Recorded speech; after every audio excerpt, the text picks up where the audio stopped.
seperti kata Dahlan Iskan, itu kebenaran hari ini itu bukan berpijak lagi pada kebenaran berdasarkan fakta, tapi berdasarkan persepsi.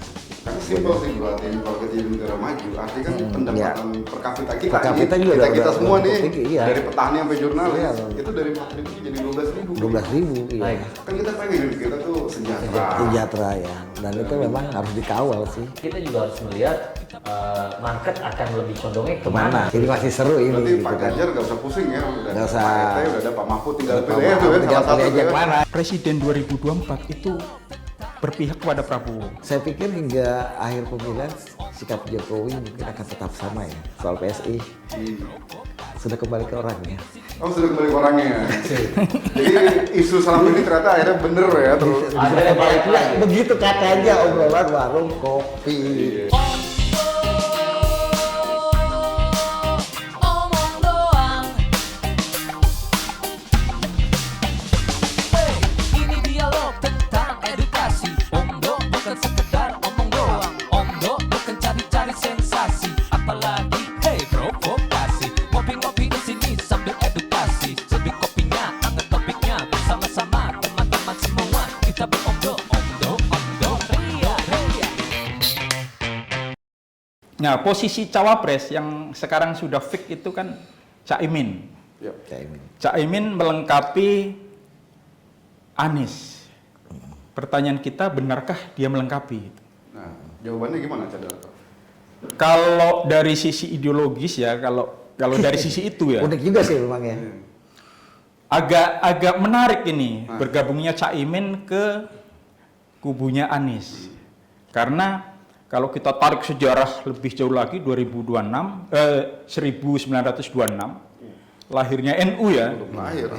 Lahirnya NU itu kan antitesa dari apa yang selama ini masyarakat menilai sosok PKS. PKS ya.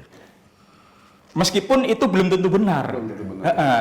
Persepsi masyarakat kan tidak selalu benar dengan fakta, karena seperti kata Dahlan Iskan, itu kebenaran hari ini itu bukan berpijak lagi pada kebenaran berdasarkan fakta, tapi berdasarkan persepsi. Persepsi iya. Nah, bisa jadi PKS tidak seperti yang dipersepsikan orang. Sehingga, wah mana mungkin NU bisa bergabung ke PKS. Ternyata mungkin juga gitu, dengan gabungnya Caimin. Masih ditentang lagi, Caimin kan dia hanya membawa diri, tidak membawa gerbong. Belum tentu juga itu. NU, PKB, dan masanya itu sangat patuh kepada ulama. Kalau Caimin bisa melakukan lobby ke ulama, dan ulama itu menyampaikan ke umatnya, ngeri nih, Anies ngeri. Iya. Bang Adi bilang bahwa Anies kecil kemungkinan, tapi belum tentu juga. 212 belum menentukan sikap. Sikap ya. PKB meskipun saat ini secara elektabilitas masuknya Imin justru turun, tapi itu juga belum mencerminkan, karena mungkin Caimin belum melakukan lobby-lobby ke Kiai Sepuh, dan Kiai Sepuh belum menyampaikan ke umatnya. Gitu. Jadi menurut saya pertarungan di Jawa Timur sebagai daerah dengan DPT terbanyak kedua setelah Jawa Barat itu menarik, dan pertarungannya di situ khusus untuk Jawa Timur itu saya melihat pertarungan dua capres, itu capres Anies dengan Ganjar. Oh, oke. Bukan Prabowo. Prabowo punya daerah lain yang lebih potensial. Gitu, Bung Elba, Om Hatim. Jadi makin complicated nih. Complicated dan menarik. Sisi Nah, kalau posisi Khofifah tadi kan Bang Adi bilang Khofifah ini kayaknya agak. Tapi terakhir gimana ini? Khofifah juga menjadi menarik karena kalau melihat DPT terakhir kan Jawa Timur kedua ya terbesar, 31 juta. Jabar 35. Iya. Jadi siapa yang bisa menguasai Jawa memang itulah presiden 2024. Itu tidak bisa dinafikan. Seluruh Sumatera itu hanya 27 juta. Masih kalah dengan Jawa Tengah yang 28 juta. Masih kalah. Meskipun seluruh luar Jawa digabung pun secara suara itu masih kalah dengan dua wilayah di Jawa gitu. Artinya fokus capres itu sekarang di Jawa Barat dan Jawa Timur. Jawa Timur. Itu yang membuat Hovifah posisinya sebetulnya menjadi salah satu incaran dari dua capres yang belum mempunyai pasangan. Tapi sepertinya akan melihat bagaimana efektivitas kerja Caimin sepertinya ini. Iya, iya. Kalau Caimin bisa meyakinkan Kiai Sepuh dan Kiai Sepuh itu langsung mendeliver ke umatnya, ini luar biasa. Anies akan kembali menemukan momentumnya. Setuju ya. Prabowo juga dekat sama Kiai Ganjar. Nah, yang menarik lagi adalah posisi Prabowo. Sampai hari ini saya yakin Presiden 2024 itu berpihak kepada Prabowo. Kenapa begitu? Alam berpihak pada Prabowo. Alam berpihak penyidangan pada atau Alam. Ini alam Bukan. apa? Alam siapa? Alam dukun ya. alam apa nih? posisinya diuntungkan. Satu sisi dia kan punya masa yang mungkin 95% akan mendukung dia, Gerindra. Ada masa lain yang irisan dari masa yang sekarang diasumsikan akan mendukung Anies. Banyak masa sisa dari 2019 yang dulu mendukung Prabowo dengan sangat kencang, sekarang masih di Prabowo juga, masih di Prabowo. Dengan keuntungan itu, nasionalis pun sebagian ada di Prabowo juga. Dengan posisi itu, Prabowo saya yakin dia akan masuk ke putaran kedua. Dari 3 capres yang asumsinya ini maju semua ya, 3 pasang capres. Prabowo sangat diuntungkan di posisi itu. Nah ini sebelum ngobrol ke Bang Adi nih, kan Cak Darto kan banyak bergaul dengan market ya, Iya. dengan kaum market. Nah market ini kan kalau tadi capres no isu lah ya, capres. Nah market kan cawapres juga, Cak. Nah kira-kira selentingan-selentingan di dunia market itu gimana cawapres ini dari berbagai? Kalau market sebetulnya pilihannya tidak terlalu rumit. Baik itu posisi capres maupun posisi cawapres. Posisi yang didukung market adalah posisi yang secara stabilitas itu kemungkinan besar terjadi jika tokoh itu akan menjadi presiden atau wakil presiden. Stabilitas ekonomi. Stabilitas itu menjadi pegangan utama market karena pijakan market untuk bisa berbisnis, untuk bisa melanjutkan pertumbuhannya itu dasar yang paling utama adalah stabilitas politik, ekonomi gitu. Kalau stabilitas ekonomi kan berawal dari stabilitas politik dulu. Tidak mungkin stabilitas secara ekonomi jika prasyarat stabilitas politik belum dipenuhi. Gitu. Jadi sosok yang bisa mewujudkan Indonesia yang stabil itu yang menjadi pilihan market. Iya. Gimana tuh Bang Adi itu? Sebenarnya orang market juga nih Bang Adi. Wah. Waduh. Sering di pasar, Bang Adi sering di pasar. Karena itu, Iya. Bang Yadi, nggak bisa dipungkiri, kita juga harus melihat market akan lebih condongnya Kemana, kemana, gitu kan, ke iya. capres dan cawapres yang seperti apa gitu kan, kemauan market. Ini 2 hal ya, jadi emang kita ngomong mostly aja ya kebanyakan. Jadi selama ini kan juga kan kalau ngeliat di bursa ya, itu kan masih cukup menggairahkan ya.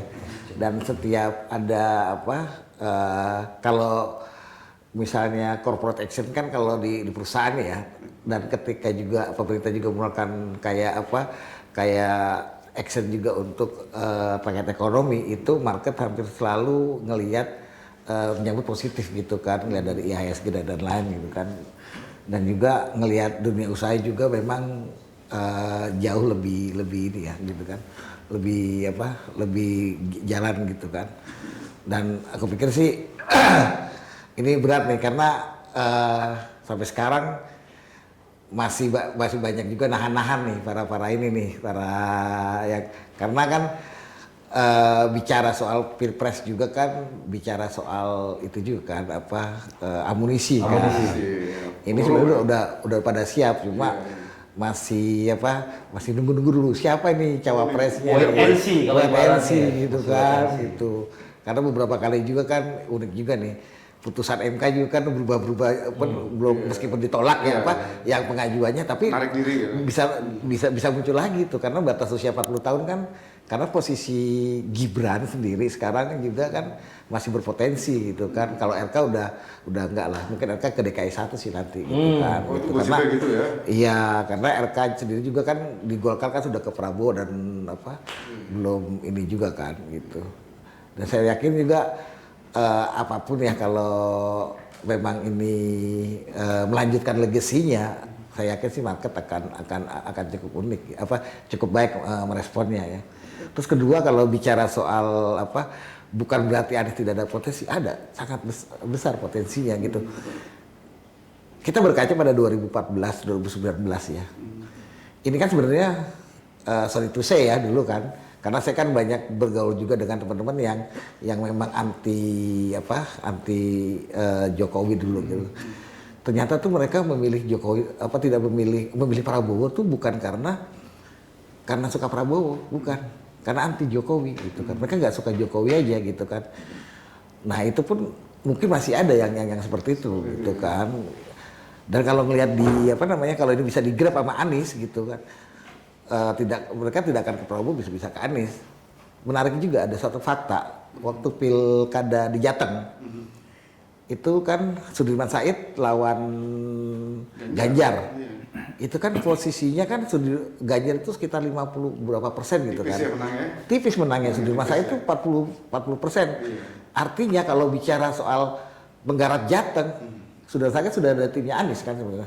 Kalau emang benar-benar Anies ini bisa masuk dengan cara-cara yang dilakukan oleh Sudirman Said, bisa jadi win karena di Jawa Barat itu udah pasti tempatnya Anies di situ gitu kan gitu.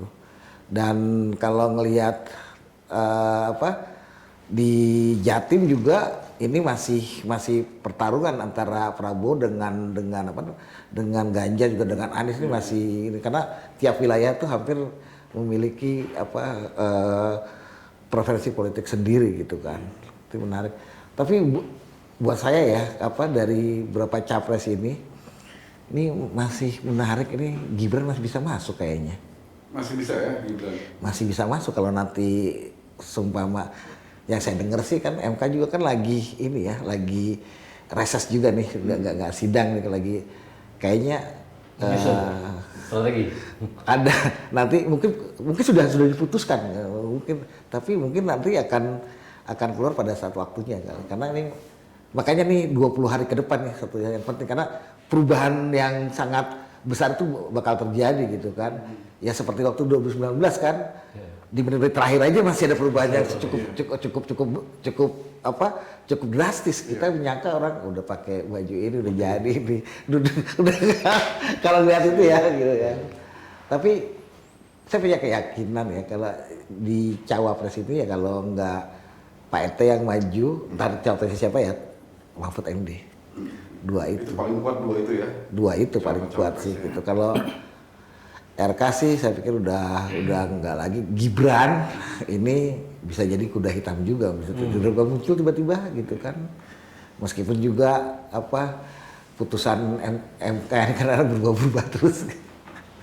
Ini masih seru ini. Berarti gitu Pak kan. Ganjar nggak usah pusing ya, udah Nggak ada usah. Pak RT, udah ada Pak Mahfud, tinggal Pak pilih aja Mahfud, tuh tinggal salah satu pilih aja ya. mana gitu Pak kan. Prabowo juga sama. Iya, kalau nanti MK memutuskan ya boleh di bawah 40 tahun berarti bisa masuk Gibran. Tapi Pak gitu. Jokowi mau ngizinin anaknya maju. Kan dinasti apa tuh Bang Adi gimana tuh? Kasih tahu nggak ya? Berarti gue nih. Ya saya dengar ya. Pak Jokowi sih nggak ingin Bijak lah ya orangnya. bijak ya Pak Jokowi juga. Terus ya artinya dia nggak pengen juga ada dinasti gitu kan. Tapi yang paling penting Pak Jokowi memang pengen sekali bahwa ini harus dilanjutkan ini semua pembangunan yang dari mulai infrastruktur lalu juga hilirisasi, IKN. Itu penting semua itu. Iya penting karena kalau itu setback ke belakang lagi sih memang gitu kan. Maksudnya setback ke belakang bukan berarti buruk ya, artinya mengulang lagi dari awal lagi gitu kan gitu. Dan yang paling penting adalah bagaimana Indonesia itu di mata dunia sebenarnya. Bayangkan dalam setiap event-event besar dari G20 KTT ASEAN gitu kan, betapa pemerintah di di G20 itu terkesima dengan itu, kagum dengan itu, dan banyak juga dengan konsistensi sih gitu kan. Pak Jokowi itu ya berani melawan soal sawit, lalu soal hilirisasi itu kan keras sekali ya gitu kan. Kalau mungkin yang lainnya kita nggak tahu juga sih gitu kan. Dan Pak Jokowi juga punya tim-tim yang hebat gitu kan. Nah, yang saya takut gitu nanti ekspektasi publik ya udah terlalu tinggi nih, ternyata di para capres ini nih pergantian nggak bisa mendeliver ini gitu, nggak bisa meneruskan. Makanya perlu tadi orang-orang yang memang cawapres memang yang sudah punya pengalaman, dan kalau bisa jangan dari partai lagi deh, profesional aja. Profesional karena capresnya boleh partai tapi profesional, dan orang-orang yang di dalamnya pun ya harus benar-benar konsisten profesional gitu kan gitu. Karena kalau kemarin-kemarin ini kan masih ada ini ya masih ada ya lobby politik partai jatah ini gitu kan gitu. Dan pertarungan akan menjadi semakin menarik kalau memang di masing-masing capres ini juga bertarungnya bukan lagi hanya mengandalkan di sosial medianya gitu dan lain-lain, tapi juga lebih kepada mau ngapain sih lu nanti gitu loh, programnya apa sih gitu kan gitu. Jangan sampai dan program itu kan sebenarnya harus benar-benar terukur ya gitu kan. Jangan jujur kayak misalnya gratis BPJS, saya sih masih nggak ini ya. Itu gimana ya caranya ya gitu ya. Ngabisin duit banyak banget itu kan dengan jumlah itu kan. Kalau program visi jadi negara maju 2045 itu kira-kira masuk akal nggak tuh? Masuk akal karena kita gini, kita kan ada bonus demografi ya, dan kemarin sempat sebenarnya Indonesia tuh udah bisa masuk negara OECD gitu kan, negara maju itu.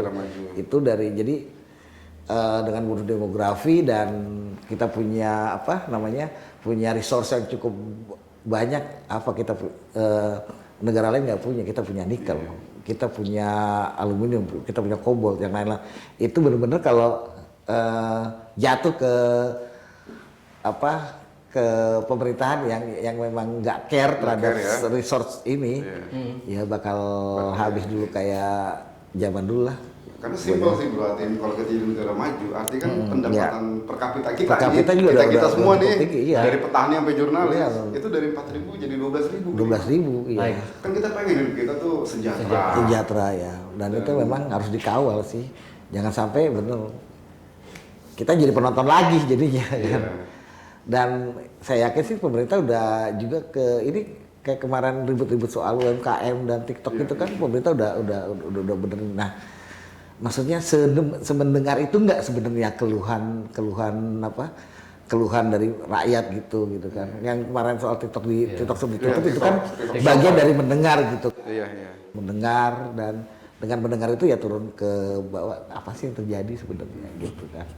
Harus turun ke bawah ya. Aku ngeri nih nanti tidak menjaga ekspektasi itu. Tapi kan masing-masing pemimpin biasanya punya karakteristik dan punya ini sendiri kan. Tapi aku yakin siapapun yang ini, ya mereka tetap berusaha untuk membawa Indonesia ini lebih maju lah dari sekarang gitu. Nah, Cak Darto, Indonesia maju menurut Cak Darto buat para capres-cawapres ini apa sih? Tadi kan udah tuh pendapatan kita naik, kan alhamdulillah tuh.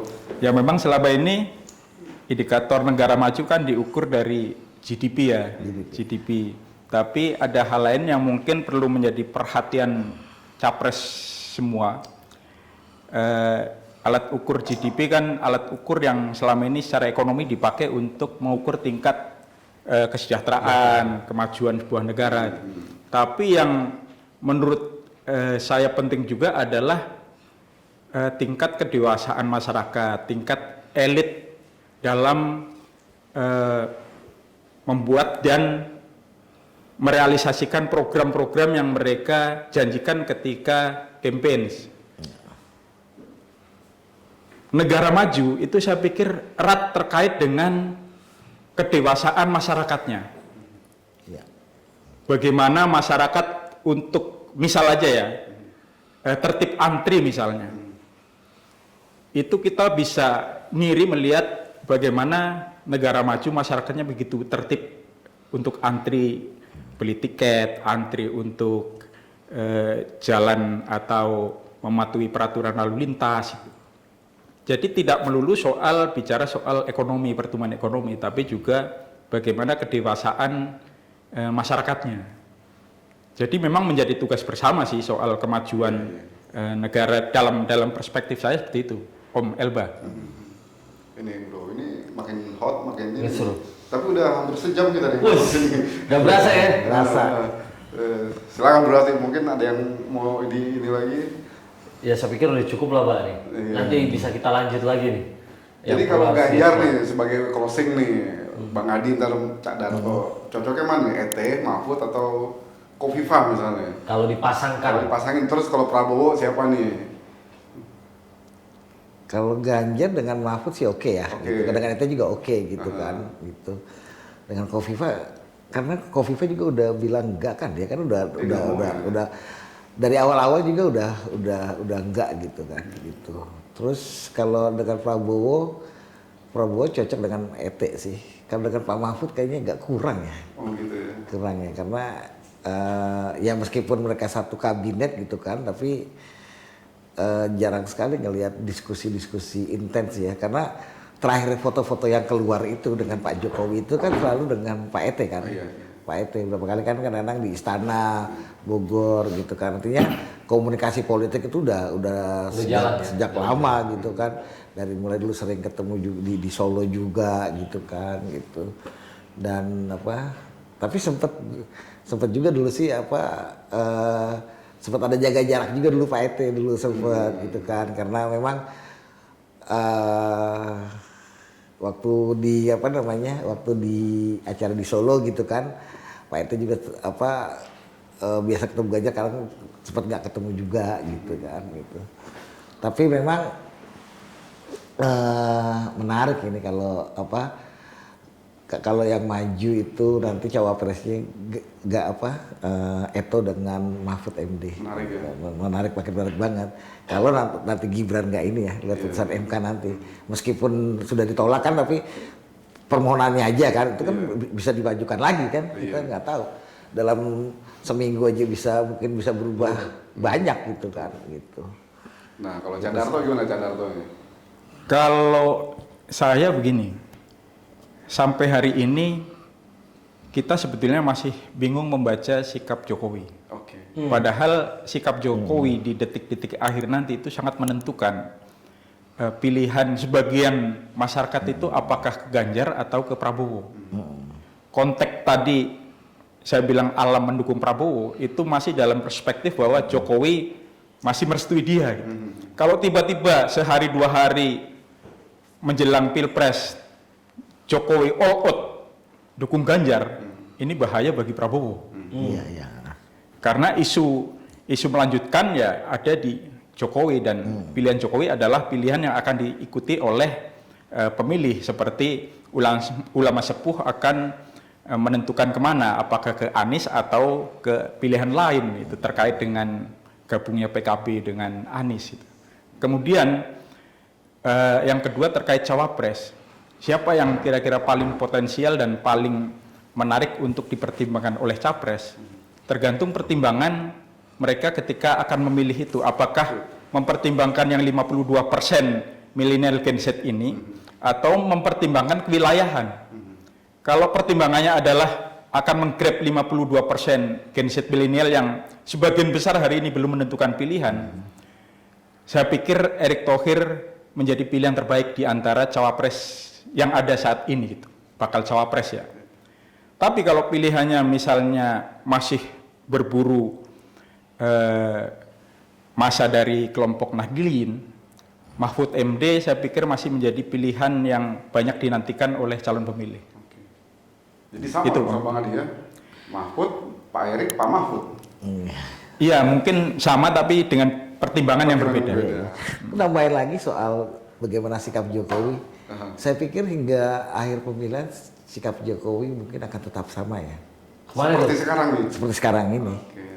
Karena saya membacanya dari salah seorang orang kepercayaan Jokowi aja ketika di salah satu seminar yang dia hanya membicarakan dua capres itu aja gitu dua kan. nama itu aja. Dua nama itu aja gitu kan. Gitu. Cuman masalah ke kiri atau ke kanannya nih yang Kiri kita belum kanan, tahu. ya beratnya kemana gitu. Beratnya Karena kan kalau sekarang kan misalnya Kaisang itu kan juga kan udah di PSI kan masih di meskipun sudah ada pertemuan-pertemuan juga Kaisang dengan Dengan Puan PDIP juga ketemu. dengan Fuad tapi Seru ya ya? ketemu tuh biasa kan namanya tokoh-tokoh politik kan kadang suka agak nakal-nakalnya juga gitu Nah gitu ini kan. Kaisang, manuver Kaisang enak di sesi berikutnya nih bro. Boleh, boleh. Nah, Nanti seru kita nih, bahas lagi. Karena kan seru Kaisang nih. itu katanya, Kaisang itu Iya. sebenarnya arah Pak Jokowi itu kemana tadi sikap Kaisang. Ditentukan oleh Kaisang. Iya. Dan PSI maksudnya. PSI ya Nah, tapi dan jangan sekarang bahas. Oh iya iya iya. Sekarang, Nanti gitu. kita nextnya ya.